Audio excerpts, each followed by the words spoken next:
لله رب العالمين الصلاة والسلام على سيدنا محمد أشرف المرسلين وعلى آله وصحبه أجمعين. اللهم رب اشرح لي صدري ويسر لي أمري واحلل عقدة من لساني يفقهوا قولي. கண்ணியத்திற்கும் சிறப்பிற்கும் மரியாதைக்கும் உரிய அல்லாஹ்வின் நல்லடியார்களே, அருமை சகோதரர்களே, பாசத்திற்கினிய தாய்மார்களே, சகோதரிகளே, இன்றைய இந்த புனிதமான இரவு வரலாற்றினுடைய ஒரு மிக முக்கியமான நாளாக, ஒரு தினமாக இருக்கிறது. அருமை நாயகம் ரசூலுல்லாஹி ஸல்லல்லாஹு அலைஹி வஸல்லம் அவர்கள் ஒரு சந்தர்ப்பத்தில் சொன்னார்கள், பெண்ணினத்திலேயே சிறந்தவர்கள் 4 பெண்கள், பெண்ணினத்திலேயே மிகச்சிறந்த பெண்கள் 4 பெண்கள். ஒன்று இம்ரானினுடைய மகளும் ஹஜ்ரத் ஈசா அலைஹிஸ்ஸலாம் அவர்களின் அருமை தாயாருமாக இருக்கக்கூடிய சையதத்துனா மரியம் அலைஹிஸ்ஸலாம் அவர்கள். 2 ஃபிரௌனினுடைய மனைவியாக இருந்தும் அல்லாஹ்வினுடைய உண்மையான அடியாராகவும் சிரேஷ்டமிக்க பெண்மணியாக வாழ்வை நடத்திய சையதத்துனா ஆசியா ரலியல்லாஹு தஆலா அன்ஹா. 3 ஹுவைலிதினுடைய குமாரியும் அருமை நாயகம் ரசூலுல்லாஹி ஸல்லல்லாஹு அலைஹி வஸல்லம் அவர்களின் அருமை மனைவியுமாகிய ஹதீஜத்துல் குப்ரா ரலியல்லாஹு தஆலா அன்ஹா. 4வது பெண்மணி என்னுடைய அருமை மகள், நாயகம் ஸல்லல்லாஹு அலைஹி வஸல்லம் சொல்லி காட்டுகிறார்கள், என்னுடைய அருமை மகள், என்னுடைய குலக்குழந்தை ஃபாத்திமா ரலியல்லாஹு தஆலா அன்ஹா. இந்த 4 பெண்மணிகளும் பெண்ணினத்திலேயே மிகச் சிறந்தவர்கள். நாளை மறு உலகத்தில் அவர்களுக்கென்று சிரேஷ்டமான இடம் இருக்கிறது சுவனத்திலே என்று சொல்லி காட்டி, அதில் இன்னொரு சந்தர்ப்பத்தில் நபிகள் பெருமானார் ரசூலே கரீம் ஸல்லல்லாஹு அலைஹி வஸல்லம் அவர்கள் குறிப்பிட்டார்கள், சய்யிதத்துன் நிசாஇ அஹ்லில் ஜன்னா, சுவனத்தினுடைய பெண்களெல்லாம் தலைவியாக இருக்கக்கூடியவர்கள் என்னுடைய மகள் ஃபாத்திமா என்று சொல்லி காட்டினார்கள். பெண்ணினத்தில் சிறந்த 4 பெண்மணிகள், அவர்களிலேயே மிகச் சிறந்தவர்கள் அருமை நாயகனுடைய அருமை குலக்கொழுந்து ஃபாத்திமத்து ஸஹராயில் பத்தூல் ரலியல்லாஹு தஆலா அன்ஹா அவர்கள். அந்த அருமைக்கும் சிரேஷ்டமான குணத்திற்கும் சொந்தக்காரர்களான அருமை ஃபாத்திமா நாயகி அவர்கள் இவ்வுலகை விட்டு பிரிந்த நாள் ரமலானினுடைய பிறை 12ஆக இருக்கிறது. வரலாற்றினுடைய அந்த சுவடுகளில் நாம் காண்கின்ற நேரத்தில் அருமை நாயகம் ரசூலுல்லாஹி ஸல்லல்லாஹு அலைஹி வஸல்லம் அவர்கள் ஒரு அற்புதமான தந்தையாக எப்படி உலகத்தில் பரிணமித்தார்களோ அதனை போன்ற அற்புதமான மகளாக, அற்புதமான குழந்தையாக இந்த உலகத்தில் முன்னுதாரணமிக்க வாழ்க்கையை நடத்தி காட்டியவர்கள் சையதத்துனா ஃபாத்திமா நாயகி ரலியல்லாஹு அன்ஹா அவர்கள். அருமை நாயகம் ரசூலுல்லாஹி ஸல்லல்லாஹு அலைஹி வஸல்லம் அவர்கள் தங்களுடைய திருமண வாழ்க்கையில் ஏறக்குறைய 10 ஆண்டுகள் கழித்து தன்னுடைய 35வது வயதில் அருமைக்கும் பெருமைக்கும் உரிய ஃபாத்திமா நாயகி அவர்களை பெற்றெடுக்கிறார்கள். வரலாற்றினுடைய சுவடினுடைய அந்த கருத்தின்படி இப்னு ஹிஷாம் போன்ற வரலாற்று ஆசிரியர்கள் குறிப்பிட்டு காட்டுவதைப் போல நபிகள் பெருமானார் ரசூலே கரீம் ஸல்லல்லாஹு அலைஹி வஸல்லம் அவர்களுக்கு பிறந்த கடைசியான குழந்தை ஃபாத்திமா நாயகி அவர்கள். 4 பெண் மக்களிலே ஜைனப் நாயகி, ருக்கையா நாயகி, உம்மு குல்சூம் நாயகி, ஹஜ்ரத் ஃபாத்திமா நாயகி என்கிற இந்த வரிசையில் பெரும்பாலான வரலாற்று ஆசிரியர்கள் ஃபாத்திமா நாயகர்கள் கடைசி குழந்தை என்று சொல்லி காட்டுகிறார்கள். ஒரு சில வரலாற்று ஆசிரியர்கள் ஃபாத்திமா நாயகர்களுக்கு முன்னால் உம்மு குல்சூம் அவர்கள் பிறந்திருக்கிறார்கள் என்று குறிப்பிட்டு காட்டுகிறார்கள். ஆக நபிகள் பெருமானார் ரசூலே கரீம் ஸல்லல்லாஹு அலைஹி வஸல்லம் அவர்களுடைய அந்த அருமையான திருமண பந்தத்தில் உருவான சிரேஷ்டத்திற்குரிய குழந்தைகளில் மிகவும் சிரேஷ்டமானவர்கள் அருமைக்குரிய ஃபாத்திமா நாயகி அவர்கள். எந்த அளவிற்கு என்று சொன்னால், சமூகத்தினுடைய அந்த வழக்கத்தின்படி, அடிப்படையின்படி ஒரு குடும்பத்தினுடைய பெயர் என்பது, ஒரு கோத்திரம் என்பது ஆண் பிள்ளைகளிலிருந்து தலைக்கும். ஆண் பிள்ளைகளிலிருந்துதான் அந்த குடும்பத்தினுடைய கோத்திரங்கள் அது வழிபாடுகளாக கருதப்படும். ஆனால் அல்லாஹ் ஜல்ல ஜலாலுஹு வ தஆலா நபிகள் பெருமானார் ரசூலே கரீம் ஸல்லல்லாஹு அலைஹி வஸல்லம் விஷயத்தில் ஆண் குழந்தைகளை எல்லோரையும் அல்லாஹ் தஆலா தன்புறம் அழைத்துக் கொண்டு ஒரு புதிய வழிமுறையை, ஒரு புதிய நிலையை இந்த உலகத்திற்கு தருகிறான். அதுதான் பெருமானார் ரசூலை கரீம் ஸல்லல்லாஹு அலைஹி வஸல்லம் ஒரு சந்தர்ப்பத்தில் சொல்லி காட்டினார்கள். அங்கே ஃபாத்திமா நாயகி, அலியும் கர்ரமல்லாஹு வஜஹு, ஹசன் ஹுசைன் ரலியல்லாஹு தஆலா அன்ஹுமா இந்த நால்வரும் இருக்கக்கூடிய அந்த நேரத்தில் இவர்களெல்லாம் அணைத்துக் கொண்டு சொன்னார்கள், ஹாதா அஹ்லி பைத்தி, என்னுடைய குடும்பத்தை சார்ந்தவர்கள் இவர்கள் தான் என்று சொன்னார்கள். மற்றவர்கள் எல்லாம் குடும்பத்தை சார்ந்தவர்கள் என்றாலும் கூட அஹ்ல பைத்துகள் என்று சொல்லக்கூடிய நாயகம் ஸல்லல்லாஹு அலைஹி வஸல்லம் உடைய அந்த வாரிசுகளாக, சய்யிதுகளாக, சாதாத்துகளாக வரக்கூடிய அந்த நிலையை அருமை நாயகம் ரசூலை கரீம் ஸல்லல்லாஹு அலைஹி வஸல்லம் அவர்கள் அலியும் கர்ரமல்லாஹு வஜஹு, ஃபாத்திமா நாயகி ரலியல்லாஹு தஆலா அன்ஹா அவர்களின் மூலமாக பிச்சலங்களாக இந்த உலகத்தில் அல்லாஹ் தந்த ஹசன் ஹுசைன் ரலியல்லாஹு தஆலா அன்ஹுமா அவர்களின் மூலமாக அதை விரிவாக்கம் செய்கிறான். அது கியாம பரிபந்தம் நடந்து கொண்டே இருக்கும். அவர்களுக்கென்று தனி கௌரவமும் தனி சிறப்பும் அல்லாஹு தஆலா அளித்திருக்கிறான். அதை அவர்கள் இந்த காலம் முடியும் வரை இருந்து கொண்டே இருப்பார்கள். அப்படிப்பட்ட பெருமானாருடைய அந்த பௌத்திர பிச்சர அந்த தொடர்பிற்கு ஒரு அடிகோலியாக இருக்கக்கூடிய அருமைக்குரியவர்கள் தான் அருமையான ஃபாத்திமா நாயகி ரலியல்லாஹு அன்ஹா அவர்கள். சின்னஞ்சிறு பிராயத்திலேயே நபிகள் பெருமானார் ரசூலை கரீம் ஸல்லல்லாஹு அலைஹி வஸல்லம் சிரேஷ்டமான தனிப்பெரும் அன்பிற்கு அவர்கள் இலக்கானவர்கள் என்பது வரலாற்றில் நீங்கள் பார்க்கக்கூடிய இடத்திலெல்லாம் அங்கே தென்படுகிறது. பெருமானார் ரசூலை கரீம் ஸல்லல்லாஹு அலைஹி வஸல்லம் அவர்களுக்கு கடுமையான சோதனைகள் ஏற்பட்ட நேரத்திலும் கூட அந்த சோதனைகளுக்கெல்லாம் கூட ஃபாத்திமா நாயகி உள்ளாக்கப்படுகிறார்கள். வரலாற்றினுடைய பக்கங்களில் நாம் எல்லாம் படித்திருப்போம். அருமை நாயகம் ஸல்லல்லாஹு அலைஹி வஸல்லம் அந்த ஏகத்துவ பிரச்சாரத்தை பொறுக்க முடியாத அந்த குறைஷி காபிர்கள் சமூக பகிஷ்கரிப்பு செய்கிறார்கள். பெருமானாருடைய குடும்பத்தார்களை, பனு முத்தலிப், பனு ஹாஷிம் கிளையினர்களையே மக்காவிலிருந்து ஒதுக்கி வைக்கக்கூடிய வரலாற்றை நாம் முன்னே கண்டிருக்கிறோம். எந்த விதமான கொடுக்கல் வாங்கல் இருக்கக்கூடாது, எந்த விதமான உணவுகள் கூட அளிக்கப்படக்கூடாது.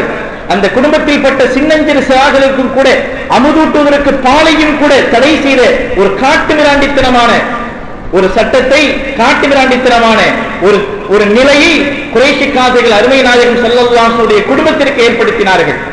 அந்த நேரத்தில் ஃபாத்திமா நாயகர்களுக்கு வயது 12, சின்னஞ்சிறு பிராயம். அவர்களும் அந்த கஷ்டத்திற்கு உட்படுகிறார்கள். இப்படியெல்லாம் அருமை நாயகம் ஸல்லல்லாஹு அலைஹி வஸல்லம் அவர்கள் எந்தெந்த நிலைகள் கஷ்டத்திற்கு உள்ளாக்கப்படுகிறார்களோ அவைகளையெல்லாம் தான் அருகில் இருந்து பார்க்கக்கூடிய ஒரு நிலையை ஃபாத்திமா நாயகி பெறுகிறார்கள். அதனால் தன்னுடைய அருமைக்குரிய தந்தையின் மீது அளப்பெரும் அன்பும் பாசமும் தனிப்பெரும் பிரியமும் கொள்ளக்கூடிய ஒரு வாய்ப்பை எல்லாம் ஏற்படுத்தி கொடுக்கிறார். வரலாற்றினுடைய ஹதீதுடைய அந்த கிரந்தங்களிலே நாம் பார்க்கின்ற நேரத்தில் நபிகள் பெருமானார் ரசூலை கரீம் ஸல்லல்லாஹு அலைஹி வஸல்லம் அவர்கள் சொல்லனா துன்பங்களுக்கு ஆளாக்கப்படுவதை எல்லாம் நாம் பார்த்திருக்கிறோம். ஒரு உயர்ந்த குடும்பத்தை சார்ந்த பெருமானார் ரசூலை கரீம் ஸல்லல்லாஹு அலைஹி வஸல்லம் அவர்கள் எந்த அளவிற்கு இழிவுபடுத்தப்பட்டார்கள், எந்த அளவிற்கு வேதனைப்படுத்தப்பட்டார்கள். பனு முத்தலிப் என்கிற குடும்பம் சாமானியமான குடும்பம் அல்ல. பனு ஹாஷிம் என்கிற கிளை சாமானியமான கிளை அல்ல. அரபு வரலாற்றிலேயே மிக பிரசித்தி பெற்றது மாத்திரமல்ல, புகழுக்குரிய குடும்பம் கூட. சிகாயத்துல் ஹாஜ் என்று சொல்லக்கூடிய ஹாஜிகளுக்கு நீர் ஊட்டக்கூடிய ஒரு பெரும் பொறுப்பை வைக்கின்ற சமூகத்தில் பட்ட பெருமானாரை சொல்லனா துயரங்களுக்கு ஆளாக்குகிறார்கள். பெருமானார் ரசூலை கரீம் ஸல்லல்லாஹு அலைஹி வஸல்லம் செய்த காரியங்கள் எல்லாம் அல்லாஹ் ஒருவன் என்று சொன்னதற்காக, அவருடைய திருத்தூதர் நான் என்று சொல்வதற்காக எல்லா விதமான பிரச்சனைகளையும் கொடுமைகளுக்கும் உள்ளாக்கப்படுகிறார்கள். அப்படிப்பட்ட பல சந்தர்ப்பங்களில் சில சந்தர்ப்பங்களை வரலாற்றிலே பார்க்கிறோம். அருமை நாயகம் ரசூலை கரீம் ஸல்லல்லாஹு அலைஹி வஸல்லம் அவர்கள் ஹரம் ஷரீஃபிலே புனிதமான கஅபாவிலே தொழுது கொண்டிருக்கிறார்கள். குறைஷியினுடைய தலைவர்கள் உமையத் இப்னு கலப், அபூ ஜஹல் இப்னு ஹிஷாம் போன்ற பெரும் குறைஷியுடைய குஃபார்கள் எல்லாம் அங்கே இருக்கிறார்கள். நாயகம் ஸல்லல்லாஹு அலைஹி வஸல்லம் தன்னுடைய ஏகனை தான் அஞ்சி தான் தனித்திருந்து வணங்கிக் கொண்டிருப்பதை பார்த்து அந்த குஃபார் தலைவர்கள் கேட்கிறார்கள். அருகிலே சற்று ஓரத்திலே அழுகி போன ஒட்டகத்தினுடைய ஒரு குடல் கிடக்கிறது. அந்த நேரத்தில் அபூ ஜஹல் சொல்கிறான், இந்த சுமைமிக்க, இந்த அழுக்கடைந்த இந்த குடலை பெருமானாரின் மீது போடுவதற்கு யாருக்கு தைரியம் இருக்கிறது என்று சொல்கிறார். அந்த நேரத்தில் குறைஷி காபிர்களில் பட்ட ஒருவர் தான் அதை செய்வதாக முன்வந்து நபிகள் பெருமானார் ரசூலை கரீம் ஸல்லல்லாஹு அலைஹி வஸல்லம் அவர்கள் அந்த புனிதமான சஜதாவில் அல்லாஹ்வோடு ஒன்றித்த நேரத்தில் அந்த அழுக்கடைந்த மிகவும் சுமை மிக்க அந்த குடலை நபிகள் பெருமானார் ரசூலை கரீம் ஸல்லல்லாஹு அலைஹி வஸல்லம் அவர்களுடைய அந்த முதுகிலே வைத்து விடுகிறார்கள். நபிகள் பெருமானார் ரசூலை கரீம் ஸல்லல்லாஹு அலைஹி வஸல்லம் அவர்களுக்கு அந்த சஜதாவிலிருந்து எழும்ப முடியவில்லை, சுமை கடுமையாக இருக்கிறது. இந்த நேரத்தில் தற்செயலாக பாத்திமா நாயகி ரலியல்லாஹு அன்ஹா அவர்கள் சின்னஞ்சிறு பிராயம் தன் தந்தையை நோக்குவதற்காக அவர்கள் ஹரம் ஷரீஃபிற்கு வருகிறார்கள். அந்த நேரத்தில் தன்னுடைய தந்தையினுடைய அந்த நிலையை பார்த்து கண்ணீர் வடித்தவர்களாக தன்னால் முடியாத அந்த சுமையை கஷ்டப்பட்டு அந்த சுமையை இறக்கி வைக்கிறார்கள். இறக்கி வைத்ததற்கு பின்னால் அருமை நாயகம் ஸல்லல்லாஹு அலைஹி வஸல்லம் அவர்கள் சஜ்தாவை முடிக்கிறார்கள். சஜ்தாவை முடித்ததற்கு பின்னால் அவர்கள் ஒரு பதுவாவை செய்கிறார்கள். நாயகம் ஸல்லல்லாஹு அலைஹி வஸல்லம் அவர்கள் இது போன்ற ஒரு கடுமையான துஆவை, ஒரு கடுமையான வேதனைக்குரிய துஆவை என்றும் தன் வாழ்விலே செய்யாத நிலையில் பொறுமையை மேற்கொண்டிருந்த நபிகள் பெருமானார் ரசூலை கரீம் ஸல்லல்லாஹு அலைஹி வஸல்லம் அவர்கள் அல்லாஹும்ம அலைக பிஹாதல் மலஇ மின் குரைஷ், யா அல்லாஹ் இந்த கடுமையான குறைஷிகளுடைய இந்த தலைவர்களுக்கு நீ பாடத்தை புகட்டு, அவர்களுக்கு மாற்றமான ஒரு நிலையை அவர்களுக்கு கொடு, அவருக்கு சரியான பாடத்தை புகட்டு. அல்லாஹும்ம அலைக பிஉத்பத் இப்னு ரபியா, உத்பத் இப்னு ரபியா உன் மீது நாசம் உண்டாகட்டும். யா அல்லாஹ் உத்பாவிற்கு மாற்றமாக உத்பாவிற்கு சரியான பாடத்தை நீ கற்றுக் கொடு. அல்லாஹும்ம அலைக பிஷைபத் இப்னு ரபியா, ஷைபாவிற்கு பாடத்தை புகட்டு. அல்லாஹும்ம அலைக பி அபீ ஜஹல் இப்னு ஹிஷாம், அபூ ஜஹல் இப்னு ஹிஷாமிற்கு நீ பாடத்தை புகட்டு. அருமை நாயகம் ரசூலுல்லாஹி ஸல்லல்லாஹு அலைஹி வஸல்லம் அவர்கள் சிந்தனை செய்ய வேண்டும்.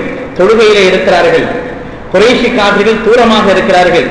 யார் யாரெல்லாம் இந்த கடுமையான செயலை செய்வதற்கு தூண்டினார்களோ அவர்கள் ஒவ்வொருவரையாக பெயர் அழைத்து பதுவா செய்கிறார்கள். நபிகள் நாயகம் ஸல்லல்லாஹு அலைஹி வஸல்லம் எப்படி தெரியும்? அவங்க தொழுகையில் இருக்கிறாங்க. சஜதாவில் இருக்கக்கூடிய நேரத்தில் இந்த குறைஷி காஃபிர்கள் அந்த குறைஷி காஃபிர்களில் பட்ட ஒருவரை அழைத்து இந்த வேலையை செய்கிறார்கள். உக்பத் இப்னு அபீ முஐத் என்று சொல்லப்படுகிறது வரலாற்றிலே. அவர்தான் அந்த குடலை கொண்டு போய் வைக்கிறார். ஆனால் நாயகம் ஸல்லல்லாஹு அலைஹி வஸல்லம் அவர்கள் இந்த கடுமையான செயலுக்கு தொடர்பு பட்ட அனைவரையும் பெயர் சொல்லி அழைத்து சொல்கிறார்கள். யா அல்லாஹ் இவர்களை எல்லாம் இழிவாக்கி விடு என்று சொல்லி காட்டுகிறார்கள். உமையத் இப்னு கலப் அவரும் அங்கே இருக்கிறார். இப்படியாக ஷுஅபா போன்ற அந்த குறைஷியினுடைய தலைவர்கள் எல்லாம் பெயர் சொல்லி பெருமானார் பதுவா செய்கிறார்கள். இப்படியாக இந்த சம்பவம் விடுகிறது.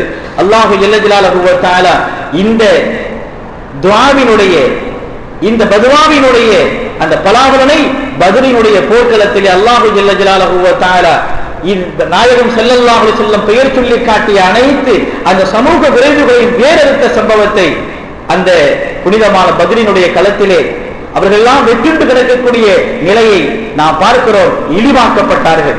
நாயகம் ஸல்லல்லாஹு அலைஹி வஸல்லம் அவர்களை இழிவுபடுத்துவதற்கு யாராவது முனைவார்களே ஆனால் நாயகம் ஸல்லல்லாஹு அலைஹி வஸல்லம் செயலாலோ சொல்லாலோ தன்னுடைய இஅ்திகாத் என்று சொல்லக்கூடிய உறுதிப்பாட்டாலோ ஒருவன் குறைபடுத்த நினைப்பானேயானால் அல்லாஹ் ஜல்ல ஜலாலுஹு வ தஆலா இழிவாக்கி விடுவான் என்பதனை வரலாறு குறிப்பிட்டு காட்டுகிறது.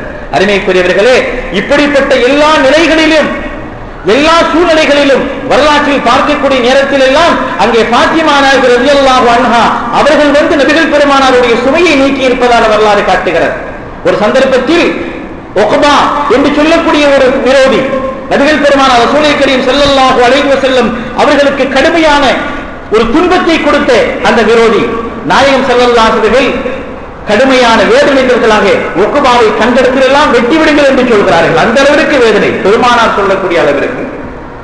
இந்த நேரத்தில் அந்த சமூக விரோதி நபிகள் பெருமானாரை பெருமானார் ரசூலை கரீம் ஸல்லல்லாஹு அலைஹி வஸல்லம் அவர்களை ஹரம் ஷரீஃபிலே சந்திக்கிறான். சந்தித்து விட்டு சொல்கிறான், முஹம்மதே உமக்கு எவ்வளவு துணிச்சல் இருக்கும், குறைஷிகளுக்கு மத்தியில் என்னை குறைஷிகளுக்கு உத்தரவிடுகிறா, அவ்வளவு துணிச்சலும் ஆற்றலுமா உங்களுக்கு இருக்கிறது என்று அவன் கொக்கரித்து விட்டு பெருமானார் ரசூலை கரீம் ஸல்லல்லாஹு அலைஹி வஸல்லம் பொருட்படுத்தாமல் தொழ முனைந்த நேரத்தில் சஜதாவினிடத்தில் தன்னுடைய காலை பெருமானாருடைய அந்த கழுத்திலே வைத்து அமுக்குகிறான். நபிகள் பெருமானார் ரசூலை கரீம் ஸல்லல்லாஹு அலைஹி வஸல்லம் இந்த மார்க்கத்தை தருவதற்காக சாமானியமான நிலையை மேற்கொள்ளவில்லை. பெருமக்களே, இஸ்லாம் என்பது ஏதோ திடீரென்று வந்துவிட்ட மார்க்கம் அல்ல. அல்லாஹ்வுடைய அருமையான நசீபிலே நம்முடைய பெற்றோர்களின் மூலமாக நாம் வாழையடி வாழையாக முஸ்லிம்களாக வந்திருக்கிறோம். ஆனால் இஸ்லாம் என்கிற விருட்சம் தலைப்பதற்காக பெருமானார் பெற்ற அவலங்கள் சாமானியமானவை அல்ல. காலை விரித்து விடுகிறான். பெருமானார் சொல்கிறார்கள், என்னுடைய கண்கள் பிதுங்கி விடுமோ என்று பயப்படக்கூடிய அளவிற்கு அவன் அழுத்தினான். பின்னர் அருகிலே கிடைந்த ஒரு ஆட்டினுடைய அந்த இழிவான குடலை என்னுடைய தலை மீது சுமத்தப்பட்டதை நான் உணர்ந்தேன். அந்த நேரத்திலும் ஃபாத்திமா நாயகி ரலியல்லாஹு அன்ஹா அவர்கள் அழுதவர்களாக வந்து அருமை நாயகம் ஸல்லல்லாஹு அலைஹி அந்த முதுகில் சுமத்தப்பட்ட அந்த கடுமையான குடலை எரிந்துவிட்டு பெருமானாருடைய தலையை கழுவிவிட்டார்கள் என்று வரலாறு சுட்டி காட்டுகிறது. இப்படியெல்லாம் எங்கெல்லாம் நபிகள் பெருமானார் ரசூலை கரீம் ஸல்லல்லாஹு அலைஹி வஸல்லம் அவர்களுக்கு துன்பங்களும் சோதனைகளும் மக்காவினுடைய காலங்களில் தரப்பட்டதோ அந்த சோதனைகள் அனைத்திலும் சின்னஞ்சிறு பிராயத்திலே அருமைக்குரிய ஃபாத்திமா நாயகி ரலியல்லாஹு அன்ஹா அவர்கள் பங்கேற்றிருக்கிறார்கள் என்கிற வரலாற்று செய்தியைத்தான் இங்கே நான் தருவதற்கு முற்படுகிறேன். அப்படிப்பட்ட அருமைக்குரிய அந்த ஃபாத்திமா நாயகி அவர்கள் ஹிஜ்ரத்திற்கு பின்னால் தனக்கு 19வது வயது அடைகின்ற நேரத்தில் அருமை நாயகம் ரசூலை கரீம் ஸல்லல்லாஹு அலைஹி வஸல்லம் அவர்களை அபூபக்கர் அவர்கள் ஃபாத்திமா அவர்களை தான் திருமணம் செய்து கொள்வதற்கு அனுமதி கேட்கிறார்கள். பெருமானார் அமைதியாக இருக்கிறார்கள். உமர் இப்னு கத்தாப் அருமை நாயகத்துடைய அருமை மகளாரை திருமணம் செய்வதற்கு அனுமதி கேட்கிறார்கள். அருமை நாயகம் அமைதியாக இருக்கிறார்கள். ஏனென்று சொன்னால் அல்லாஹ்வுடைய உத்தரவு என்றோ வந்துவிட்டது. அலியும் கர்ரமல்லாஹு வஜ்ஹு என்கிற அந்த வாலிபருக்கு இஸ்லாத்தினுடைய அஸதுல்லாஹ் என்று சொல்லக்கூடிய அந்த அல்லாஹ்வின் சிங்கத்திற்கு அதை முடித்துக் கொடுக்க வேண்டும், அவர்களுக்கு மனமுடித்து வைக்க வேண்டிய உத்தரவு என்றோ அல்லாஹ்விடம் என்று வந்துவிட்டது. எனவே பெருமானார் ரசூலை கரீம் ஸல்லல்லாஹு அலைஹி வஸல்லம் தன்னுடைய தோழர்கள் எல்லாம் கேட்கக்கூடிய இந்த கேள்விக்கு எந்தவித பதிலும் சொல்லாமல் ஒரு நாள் அபூபக்கர் சித்திக் அவர்கள், உமர் இப்னு கத்தாப் அவர்கள், உஸ்மான் இப்னு அஃபான், அலியும் கர்ரமல்லாஹு வஜ்ஹு அனைவரும் குழுவிருக்கக்கூடிய நேரத்தில் அவர்கள் தாங்களே குத்பாவை ஓதி அந்த அருமையான அலியும் கர்ரமல்லாஹு வஜ்ஹு அவர்களுக்கு தன்னுடைய அருமை மகளார் ஃபாத்திமா நாயகி ரலியல்லாஹு தஆலா அன்ஹா அவர்களை மனமுடித்து வைக்கிறார்கள். அந்த நேரத்தில் அலி நாயகம் அவர்களுக்கு வயது 21, ஃபாத்திமா நாயகிக்கு வயது 19. இந்த அருமையான அந்த திருமணத்தின் போதுதான் அருமை நாயகம் ஸல்லல்லாஹு அலைஹி வஸல்லம் கேட்கிறாங்க, அலி நாயகத்தை கேட்கிறாங்க, மகராக கொடுக்கிறதுக்கு உங்களுக்கு என்ன இருக்குது என்று கேட்கிறாங்க. அலி நாயகத்துக்கு என்ன இருக்கும்? தன்னுடைய தந்தையை என்றோ இழந்துவிட்ட அலி நாயகம் ரசூலுல்லாஹி ஸல்லல்லாஹு அலைஹி வஸல்லம் பாதுகாப்பில் அரவணைப்பிலேயே வளர்ந்த அந்த அலிநாயகத்திற்கு என்ன இருக்க போகிறது? யா ரசூலுல்லாஹ், எனக்கு எதுவுமே இல்லை என்று சொல்கிறார்கள். அந்த நேரத்தில் தான் அருமை நாயகம் ரசூலை கரீம் ஸல்லல்லாஹு அலைஹி வஸல்லம் அவர்கள் சொல்கிறார்கள், ஹல்லக மின் ஷைஇன், உங்களுக்கு ஏதாவது இருக்கிறதா? இந்த நேரத்தில் லா, எனக்கு எதுவுமே இல்லை என்று அலிநாயகம் சொல்கிறார்கள். உடனே பெருமானார் சொல்றாங்க, ஃபைன திர்உகல் ஹத்மியா அல்லதி ஆதைத்துக யௌம கதா வ கதா, இந்த நாளில் இந்த நேரத்தில் உனக்கு நான் தந்த அந்த கேடயம், அந்த போர் கவசம் இருக்கிறது, அது எங்கே என்று கேட்கிறார்கள். உடனே ஹிய இந்தி, அது இடத்தில் இருக்கிறது என்று சொன்ன நேரத்தில் பால பாய்த்தினேஹா, அதை நீங்கள் மகராக கொடுங்கள் என்று பெருமானார் சொல்லி காட்டிவிட்டு அலிநாயகர்களுக்கு மகரை கொடுக்க வைக்கிறார்கள். இதன் மூலம் நீங்கள் ஒரு சின்னஞ்சிறு பொருளாக இருந்தாலும் மகரை நீங்கள் கொடுத்து திருமணத்தை முடியுங்கள் என்கிற வழிமுறையை இங்கே நபிகள் பெருமானார் ரசூலை கரீம் ஸல்லல்லாஹு அலைஹி வஸல்லம் காட்டுகிறார்கள். பெண்ணிடமிருந்து நீங்கள் பணத்தை பெற்று, பெண்ணிடமிருந்து சீதங்களை பெற்று அதில் எந்த விதமான பரக்கத்தையும் நீங்கள் அடையப் போவதில்லை அருமைக்குரியவர்களே. ஆனால் நீங்கள் கொடுக்கக்கூடிய மகர் இருக்கிறது, அதில் பரக்கத்து இருக்கிறது. நாயகம் ஸல்லல்லாஹு அலைஹி வஸல்லம் காட்டித் தருகிறார்கள், உங்களுடைய கேடயம், அந்த கேடயம் ஃபாத்திமா நாயகிக்கு என்ன பிரயோஜனம் தரப்போகுது? திருப்பி அலிநாயகம் தான் வரப்போகுது இல்லையா? திருப்பி யாருக்கு வரப்போகுது? அந்த கேடயம் அலிநாயகம் தான் வரப்போகுது. ஆனால் அதையும் கூட நீங்கள் மகராக கொடுங்கள் என்று குறிப்பிட்டு காட்டக்கூடிய இந்த ஹதீஸை அஹ்மத் ரலியல்லாஹு தஆலா அவர்கள் தங்களுடைய முஸ்னதிலே பதிவு செய்திருக்கிறார்கள். இப்படியாக அருமையான வாழ்விற்குரிய ஒரு அற்புதமான ஒரு வாழ்க்கைக்குரிய சிரேஷ்டமான அருமையான ஒரு குலக்கொழுந்துதான் அருமைக்குரிய ஃபாத்திமா நாயகி ரலியல்லாஹு தஆலா அன்ஹா அவருடைய இந்த புனிதமான நாளில் அவர்கள் நினைத்து பார்க்கக்கூடிய ஒரு நல்ல நிலையை நாம் இங்கே கொண்டிருக்கிறோம். அல்லாஹு ஜல்ல ஜலாலுஹு வ தஆலா அருமை நாயகம் ஸல்லல்லாஹு அலைஹி வஸல்லம் அவர்களையும் அவருடைய குடும்பத்தார்களையும் அகல வைத்துகளையும் உண்மையான நேசம் கொண்டு நேசிக்கக்கூடிய மேலான பேற்றை நம் யாவர்களுக்கும் நசீபாக்கி தருவானாக. இன்ஷா அல்லாஹ் நீங்கள் இல்லங்களுக்கு சென்றதற்கு பின்னால் உங்களுக்கு வாய்ப்பு இருக்குமேயானால் அருமையான ஃபாத்திமா நாயகர்கள் மீது ஒரு யாசீனையாவது ஓதி ஈசா சவாப் செய்வதன் மூலமாக நம்முடைய நன்றி கடனை நாம் செய்வதற்கு ஒரு அற்புதமான வாய்ப்பு என்பதை நான் உணர்விட்டுக் கொள்கிறேன். வாஹித் அல்ஹம்துலில்லாஹி ரப்பில் ஆலமீன். அல்லாஹும்ம யா ரப்பி பில் முஸ்தஃபா பல்லிக் மகாசிதனா வஸ்மஹ் லனா மா மதா யா வாசிஅல் கரம். ரப்பனா ஆதினா ஃபித் துன்யா ஹஸனத்தன் வ ஃபில் ஆখিরাতি ஹஸனத்தன் வ கினா அஸாபன் நார். وصلي على النبي المصطفى صلى الله عليه وسلم. سبحان ربك رب العزة عما يصفون وسلام على المرسلين والحمد لله رب العالمين. صلى الله على